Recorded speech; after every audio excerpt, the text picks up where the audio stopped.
The CBS Radio Mystery Theater presents...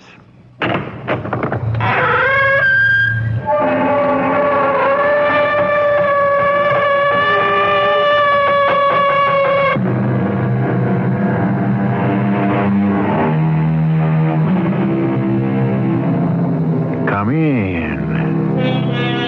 Welcome. I'm E.G. Marshall.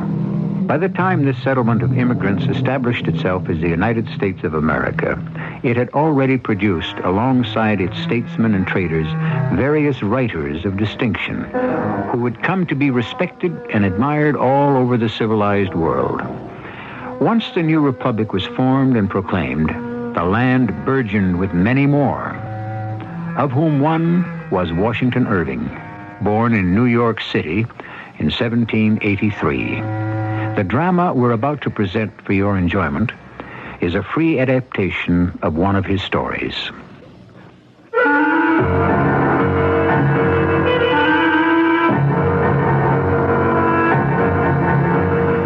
Our mystery drama, The Guillotine, was written especially for the Mystery Theater by Elspeth Eric and stars Paul Hecht. I'll be back shortly with Act One.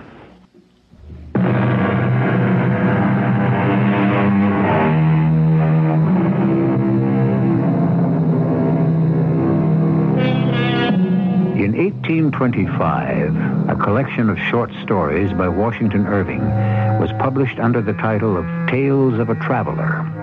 One section of the book is charmingly headed, Strange Stories by a Nervous Gentleman. And it is from this section that we have chosen the tale that follows, one we call The Guillotine.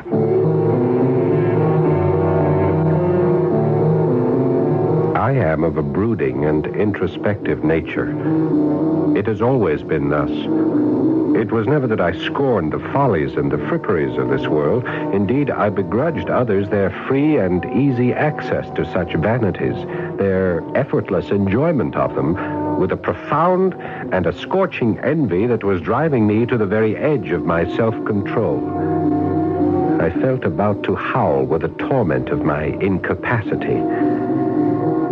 In my agony, I turned to the only friend I had, my fellow student, my compatriot, the sole human who had tolerated my intolerable moods without blame, without censure, without what surely would have finished me off, without abandoning me.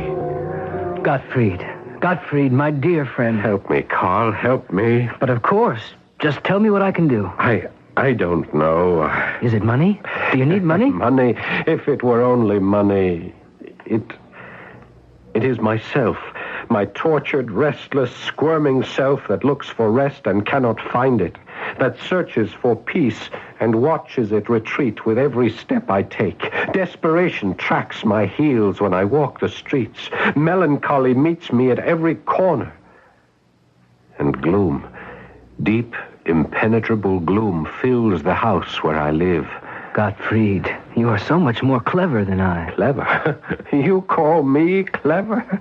You shut yourself away from others. Oh, no, not from you. You are my link to life, my only tie to the real world about me. Then let me tell you straight out what I think. Your manner of living, your fevered absorption in your studies, your avoidance of the company of most men and all women... But I never know what to say to them. All these things combined, Gottfried, have impaired your health. You are haggard and pale. Your shoulders are bent. Your eyes have a look that is not quite of this world. Forgive me, my friend, if I speak roughly. No, you speak truly. But I think it is not alone your body that is failing. I think your imagination has become, forgive the word, diseased. Have I said too much? Have I gone too far? I must tell you that of late I have been studying many philosophical theories. Not just the recognized ones, but those more obscure, more, perhaps, radical. You have the mind for such weighty things, Gottfried. I've gone back to the Egyptians, to the Hindu. I've walked with Paracelsus in his garden. Of late, I've immersed myself in the teachings of Swedenborg and his New Jerusalem church. Swedenborg? I don't think I know He's who... a Swedish philosopher, a religious writer. He died a few years back, but he claimed to have established direct communication with a spiritual world. How did he do that? Through the opening of his spiritual senses. And you? Well, can you? Has that happened to you? Of course not. It didn't happen to Swedenborg until he was 57 years of age, but it might happen, or something very like it might happen to me, if only... What, Gottfried? If only what? If only I could escape. Escape whom? Escape what? An evil influence, Carl. It hangs over me night and day. Oh, how can you say such things? Because I know them to be true. There is an evil genius, a vile spirit whose sole intent is to ensnare me and to ensure my damnation. You really believe this? It is not so much a matter of believing, Carl. It is a matter of conviction. Conviction that it is so. And being convinced that it is so, it is so. I think I can understand that. Though I am not sure. I have never been given over much to fancies of that sort. I'm more of a practical man, you might say. Still, in a way, I can understand how a man like yourself could seize upon such an idea and become let's say a victim of it. Yes, you've hit on the word, Carl. I am a victim of my own imaginings. Yes, you are exquisitely correct. Well, then, if I could go on and make a further suggestion... By all means, speak out. It's my thought that you should leave here and go to Paris. Paris? You could finish your studies there as well as here. Well, the Sorbonne is as fine a university as one could wish. And Paris is such a splendid city. A change of scene. A change of company, perhaps. Female company in particular. Who knows what all that might do for you? Yes. Who knows? At first, it seemed that Paris might indeed be the answer to my dilemma. The revolution was breaking out and beginning to spread. I had studied Jean-Jacques Rousseau's social contract, paragraph by paragraph, and his theory of the equality of man and representational government had captivated my mind. More than that, the delirium of the people of Paris, their fervor, their ecstasy, it seemed that simply to live in such an atmosphere would be enough to cleanse my mind of its morbidity. I found myself a room on a narrow, dark street in the Latin Quarter, not far from the monastic walls of the Sorbonne. The concierge who showed me my quarters was as gloomy as the street itself. There it is. 2 francs. It has a window? You can see that it has... Ah, yes. I'll need a table to put in front of the window. Could you arrange that? And a straight chair to put in front of the table. Is that possible? I am a student at the Sorbonne. I'll be doing some writing. I'll arrange it. Could you also arrange for an armoire? I have only a very few clothes, but I will... There are nails on the wall. Oh, yes, I see. Now, about bookshelves, I have very few clothes, but I have a great many books, and I expect to have more, so... I have no bookshelves. I see. Well, for the time being, I suppose I can stack them on the floor or under the bed. I'll manage. 2 francs. Oh, yes, of course. There you are. The students at the Sorbonne seem very excited about the uprising. Students are always excited about something. And the establishment of the National Assembly. A gesture. Oh, but, Madame, it confirmed the revolution. The king will never again be absolute. If not the king, then it will be another. How can you be so pessimistic? Why, the day the people captured the Bastille, I was not here, but I heard of it. The king went to the Guildhall. He gave in. He even wore the red, white, and blue cockade, I was told. That is true, isn't it? Oh, yes. Well, then, the arrest of the royal family? Yes. And the march on Paris from Marseille? Oh, what a thrill. They managed 18 miles a day, I'm told. Imagine that. In midsummer and drawing their cannon with them. No body of men has ever accomplished such an extraordinary feat. Yes. The king, the queen, the dauphin, all imprisoned in the tower of the temple. Oh, yes. And the establishment of the Committee of Public Safety. You approve? Well, how could I not approve, madame, with the great Marat heading the committee? Marat is a madman. No, not mad. Oh, or if he is not quite sane, that is due to his ardent belief in equality and government by general consent. The massacres of September?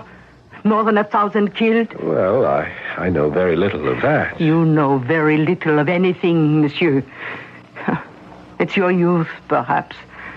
I shall be generous and call it that. Well, it's true, I'm young, but I am not completely ignorant of the world and its ways.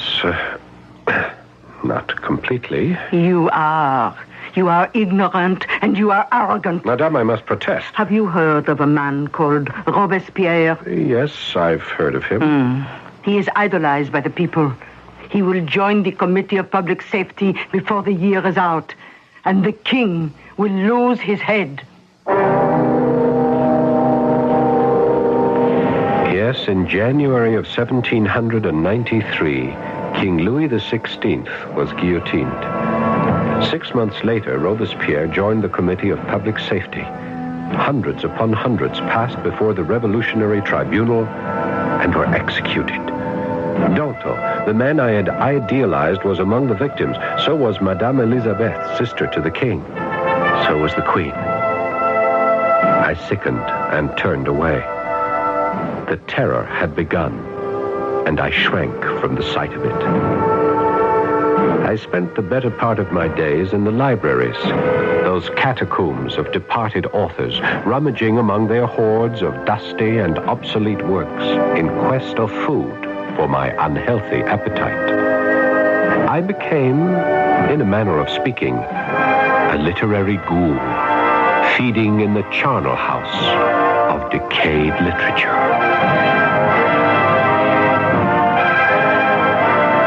Washington Irving was born just as the seeds of the French Revolution were starting to germinate.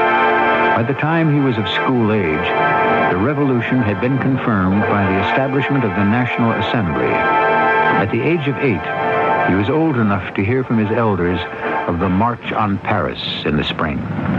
His 9th and 10th years must have been filled with rumors of the executions in Paris, years which came to be known as the Terror. I'll be back shortly to continue with Act 2.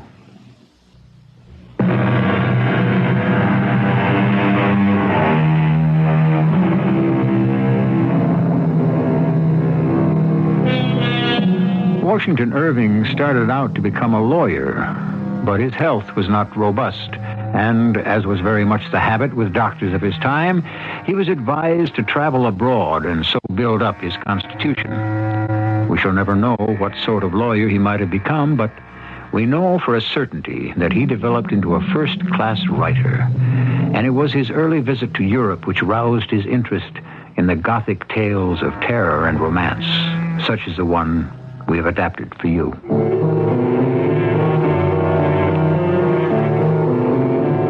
It would have been just as well had I never come to Paris. I was as lonely here as I had been at home, as incapable of establishing human contact as ever.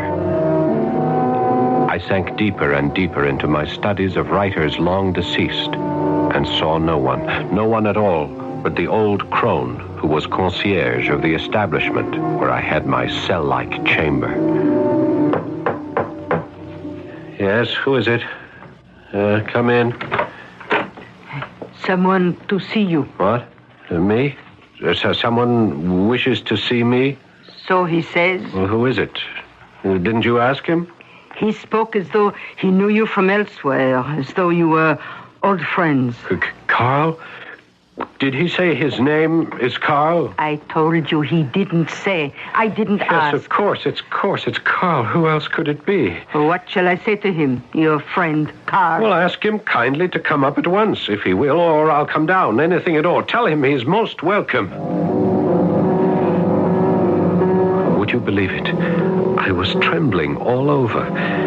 Clumsily, I tried to put the room into some kind of order. I kicked books under the bed. I scraped together papers and notebooks from my table and tried to stack them into a semblance of neatness. I patted the narrow little bed and drew the spread more evenly over its lumpy surface. I was scurrying about like the most frantic housewife when I heard Carl's voice from the doorway. It's only I, you know, Gottfried. Only you, Carl. Carl, come in, please. Sit down.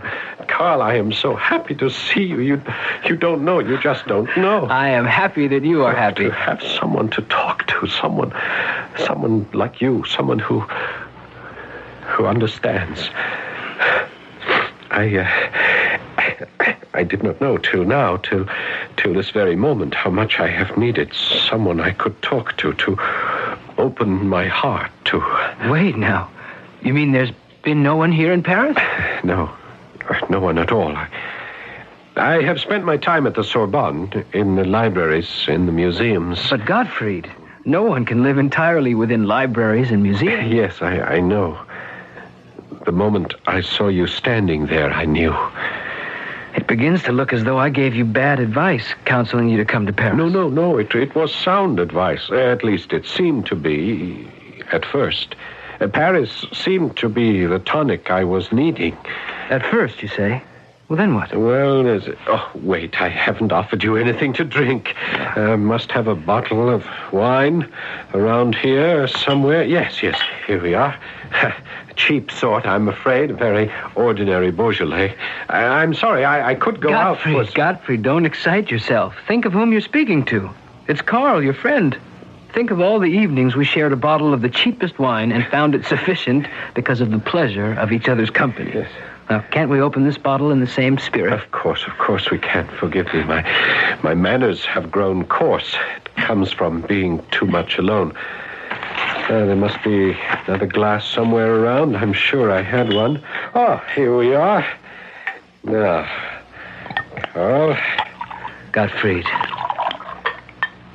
To friendship. Our friendship. Yours and mine. You know, I am beginning to feel almost like a man again. Tell me what has brought you to this sorry state. The blood. I beg your pardon? You said the blood? You know how wildly enthusiastic I was with the political theories of the revolution and the philosophy behind them. They seemed to open a vista of progress for mankind. A wide and open road down which we could travel toward the perfect state. You were always one to look for perfection. And why not? Why not? Well, why were we put on earth if not to search for the perfect state? Are we supposed to wallow in the mediocre and pretend that it suffices? Roll about in filth and call it good? Is that our reason for being? Is that what we were created for in God's image? Dear friend, you must try not to excite yourself. Excite myself? It is enough to drive me mad. That the visions were all forsaken and the visionaries turned to killing. The dreams were trampled and the dreamers drowned themselves in blood. Carl, there are times when I think it has done just that. You mean? Listen to me, Carl. Let me tell you something. I must tell someone. There's only you. No one else. Of course, Gottfried. You can tell me anything. Carl, in the most ancient part of Paris, where the Hotel de Ville lies, you know the place? I have heard of it. On the Place de Grève, the open space in front of the Hotel de Ville. That is where they have erected the guillotine. I have heard, yes. This instrument of death stands ever ready. The scaffold runs all day with blood. All day, each day. Victims are dragged there and made to kneel. A heavy blade is released. It slides swiftly down vertical guides, and the head The head of the victim, oh Heavenly Father, it is too horrible, too terrible. I can't endure it. You mustn't take these crimes upon yourself. A revolution has never been accomplished without shedding blood. Yes, but this has become a mania for blood, an insatiable thirst. Even now, at this moment, while the city sleeps, that horrible engine stands, grim and silent, waiting for fresh victims. It sickens me. It congeals my heart. It freezes my blood. I understand. I do. And that is why I have turned away to the study of ancient writers, dead thinkers, anything to separate me from the awful present. My poor Gottfried. I am so sorry. So sorry. Thank you. I am ashamed to accept your pity, yet I thank you for it, which shames me all the more that I should be grateful. But there must be other things. There must be more to life. Come, let's finish this bottle of wine before I have to leave. Leave? You have to leave? Oh, not quite yet. I can spend another quarter of an hour with you. A quarter of an hour? No more than that? I must take a train back at midnight. I had hoped that I have been so alone. Yes, come now. Let's make the most of our time together. Drink up now, and we'll talk of pleasant things, such as... Yes, such as what? Well, such as women, for example. Surely there are women in Paris who have taken your fancy. Oh, yes. Yes, many, many. Well, there now. You see? Things are not all black and gloomy. Of course, I have not met any women. I haven't the knack. I've never had it. You know that. Well, I thought that here, in Paris, you might, well, acquire it. Learn the ways of the world. Oh, no, I'm too shy. I can't find the courage. But I think about them. Oh, do you now? Yes, I do. I think of them a great deal. When I come back here to my lonely room, my cell, I think back in my mind to the delectable faces I have seen on the streets. You know what, Carl? No, what? In my reveries, in my dreams of them, they are even lovelier than they looked on the streets. What do you think of that? Do you mean to tell me that there isn't even one woman? One in particular? Just one? Oh, yes. Yes, there is one. One very particular one. Oh, that's better. Tell me about her. Tell you about her? How can I tell you about her? Well, start by telling me what she looks like. Yes. Well, her skin is very pale. Very, very pale. White. Like a white rose. Her eyes? Dark and burning hot like sultry suns. Better and better. Her hair? A shade of red, I think. Well, you think? Yes. Her hair is reddish. Some might call it somber.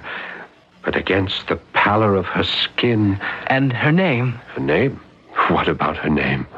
Well, aren't you going to tell me the name of your lovely? She has no name. Why should she have a name? Gottfried, are you drunk? I have never given her a name. Why should I? She is my dream. You only dream of this woman? She's not real? She doesn't exist? She is real to me. She exists in my dreams. She lives in my thoughts by day. She haunts my dreams by night. Don't you understand? I love her. Oh, my poor friend. I shall always love her to the end of my days. So, you see, I am not quite as lonely as you thought. Not at all. Not lonely at all, because she is with me at all times. Yes, I see. I think I see. Dear friend, It is getting on for midnight, and I have a train to catch. Will you walk with me to the station? Of course I said I would, and I did. Though it was a stormy night, claps of thunder were rattling among the high houses of the narrow streets. Lightning flashed now and again, and the rain that began to fall seemed to drop into my heart as much as on the cobblestones. When I had watched the train depart, carrying off my only friend, I thought to return to my room, but something, a morbid recollection of our conversation, no doubt, drew me or forced me toward the Hotel de Ville and the Place de Grève. And in a sudden flare of lightning, I saw it, the horrible engine of death, the guillotine. A violent tremor ran through me, and I wanted to run. But something held me rooted to the spot till the lightning burst forth again. And there, crouched by the guillotine, I saw a shadowy form, all dressed in black, a female form seated on one of the lower steps of the scaffold, leaning forward, her face in her lap, her long, disheveled hair hanging to the ground. Her long, reddish hair.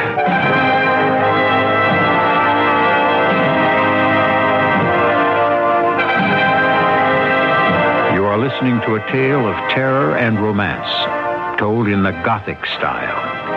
So-called Gothic stories were enormously popular in the 19th century, and they have never wholly ceased to be in demand by the reading public, or for that matter, the viewing audience, or, as now, the listening one. It is good to remember that the Gothic romance was assisted into our world by a gentleman from New York, Mr. Washington Irving. I'll be back shortly with our concluding act.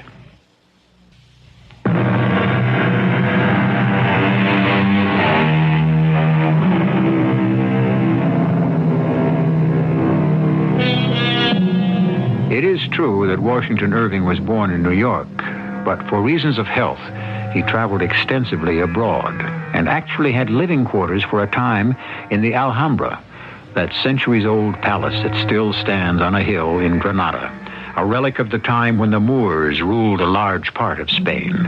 In fact, you can go there today and see the very rooms he occupied. And if you are very careful and no one is looking, touch the keys of the spinet on which he played.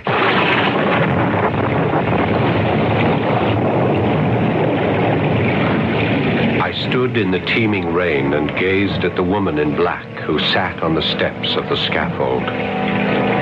There was something awful in this solitary monument of woe. She looked to be a woman of some distinction. Who could it be but some poor mourner whom the dreadful axe had made desolate, who now sat here heartbroken on the strand of existence from which all that was dear to her had been launched into eternity. I could not leave the Place de Grève without speaking to her.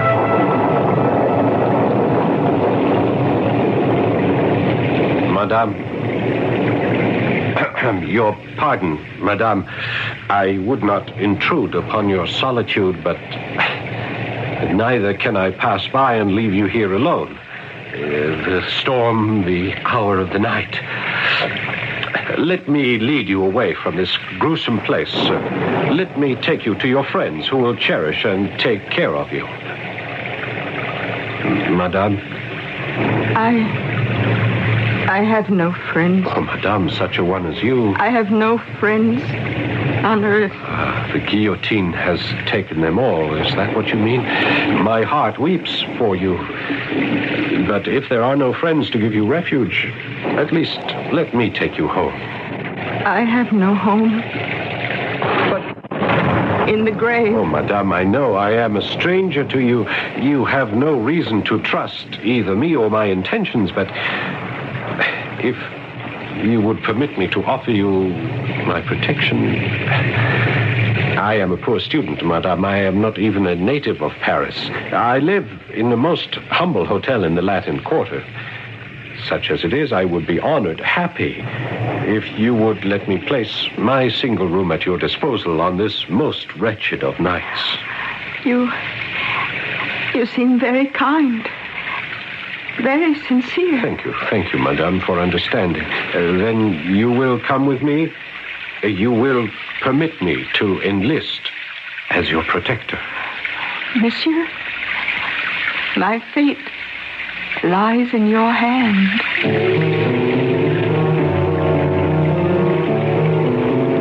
The storm had abated.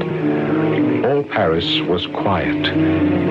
That great volcano of human passion slumbered for a while to gather fresh strength for the next day's eruption. I conducted my charge through the ancient streets of the Latin Quarter, by the dusky walls of the Sorbonne, to the dingy hotel where I lived. The hour was late, and I had to ring for the concierge. Coming. Oh, don't be afraid of her. She's cross, but really kind. Thank you. Thank you, madame. I am so sorry to trouble you. You have someone with you? Yes, a friend. Well, come in. You and your friend. Thank you, madame. If you need anything, refreshment of any kind. Yes, thank you. My room is on the first floor. You'll find it rather shabby, I'm afraid. This hotel once belonged to a member of the nobility, but only the remains of its old glory are still evident, and well, you have to look very hard indeed to see them. Here we are. Here is the door, madame. I'll fetch a light. You can make yourself comfortable. There's a bed over there if you care to lie down. You must be tired. Here we are. Here's our light. You are very kind to a poor stranger. Madame. What is it? You are so pale. But your hair, your eyes, your skin. They please you? Your black dress, your black cape, it's so simple. Oh, I am happy you like them. No jewels, no ornaments of any kind. Only a broad black band around your lovely neck with its diamond clasp. You are too perfect. You are too perfect by far, madame. May I tell you something of what is in my heart? I have loved you for a very long time. What's that? A very long time? I have seen you every night for months, and many times during the day. Oh, have you been following me, young man? I have been dreaming of you. Asleep at night, in trance during the day. It has been your face, your form that filled my thoughts and fevered my imagination. Madame, I adore you. Oh, how strange it all is. Strange, but marvelous. That you should have thought of me all this time. Thought of you, dreamed of you. Oh, was it that you, young and ardent, have filled your head with thoughts of the other sex? It would only be natural. And your thoughts simply reappeared in your dreams. Madame, though I am of such a shy disposition, I have never had the courage to pursue my fancies into the world of reality. All this is known to a friend of mine. He was here today. A short visit to Paris. We talked here in this very room. I spent a good part of our time together telling him that while I thought of women as any man does, still, there was one in particular. One very particular one. Oh, are you saying... My friend asked me what she looked like, this one particular woman. He asked me to describe her. Yes, and? And I said Her skin is white as a white rose. Her eyes are dark like sultry suns, and her hair a certain shade of deep red. Oh, my dear. Surely such a miracle that you have come to life, that you sit here in my little room in all your beauty and desirability. I told my friend this evening, I said, do not pity me because I love this woman of my dreams and shall always love her. Oh, and what did he have to say to that, your friend? I think he understood. At least he accepted what I said as truth, as my truth. But then it was time for him to take his train. We said farewell. I started to walk back here. And then we met by the guillotine. And I dared to speak to you. And I listened and believed and you. I brought you back to my humble room, and here we are, together. I tell you, it is a miracle. The miracle of my life. It is yourself. It is you come to life. It is you sitting next to me. Your hand I am holding. Your eyes I gaze into. It is your lips I desire. If I might only... Yes? If I might kiss those lips just once. Oh, only once? Madame, my most beloved. Oh, my darling. Again. Again. Oh, my sweet angel. You give me courage to ask you something I never thought to ask. Yes, my love. Do you feel as I feel? Yes. Why should we separate, you and I? Our hearts are already united in the eye of reason and honor. We are as one. Oh, yes. You have no home, no family. Let me be home, family, everything to you. Rather, let us be everything to each other. Oh. Here, take my hand. I pledge myself to you forever. Forever? You say forever? Forever. Oh, then, my lover, I am yours.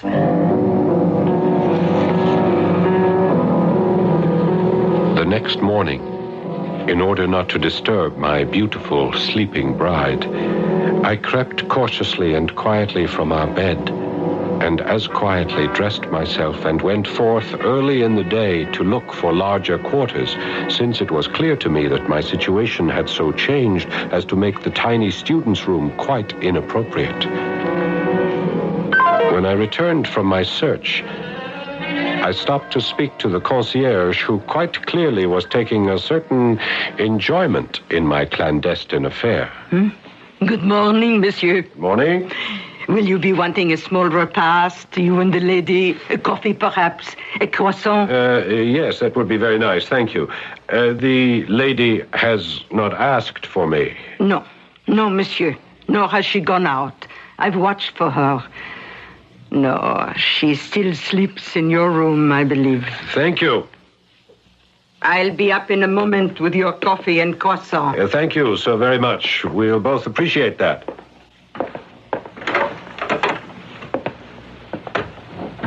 My darling, my love, it is I. I have been walking the streets looking for a better place for us to live. 2 rooms, at least, by the river, if possible. Do you hear me? Well, come along, my sweetheart. Wake up now. The concierge is bringing us our breakfast. Well, come along. You cannot be comfortable lying like that, your head hanging over our poor little bed, your arm thrown over it. Well, let me move your arm, at least. Oh, but how cold you are. How very cold. Your hand is like ice. Oh, my God. There's no pulse at all. And your face, pale, ghastly. Oh, no. Monsieur, I have brought breakfast for you and the lady. The lady? The lady is dead. Dead. In my house. Police! I'm fetching the police! Police! The gendarme arrived in short order. He found me kneeling by the side of the bed, gazing in horror and dreadful fascination at the lifeless face of the woman I had loved for so long. The woman who had finally given herself to me in a pledge of a lifetime of love. As the officer of the police entered the room, I looked up at him and saw him start back suddenly, a look of total amazement on his face. Great merciful heaven. How does this woman come to be here? Do you know her, monsieur? Let me come closer. Do you know who she is? I know who she is. I was there in the Place de Grève when they chopped off her head. They guillotined her yesterday.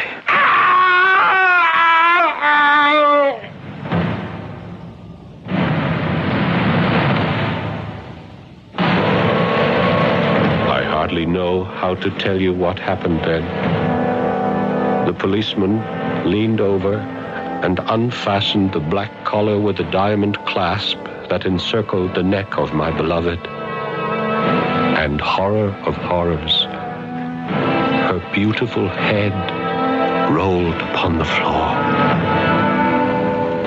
And then I knew. My most awful fear had been true all along. The fiend had gained possession of me, and I was lost forever. Forever lost.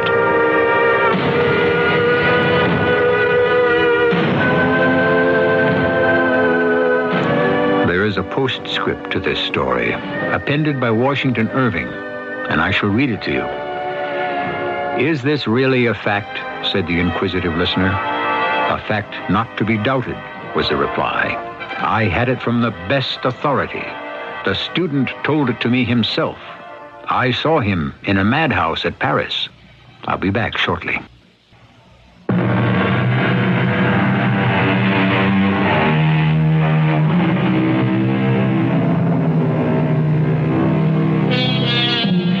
The horror story is international. Starting with the Castle of Otranto by the Englishman Horace Walpole, it was followed and improved upon by Honoré Balzac in France. And in America, it was carried on by Washington Irving and brought to a peak by the genius of Edgar Allan Poe. Oh yes, the horror story is here to stay. Our cast included Paul Hecht, Don Scardino, and Bryna Rayburn. The entire production was under the direction of Hyman Brown. This is E.G. Marshall inviting you to return to our Mystery Theater for another adventure in the macabre. Until next time, pleasant dreams.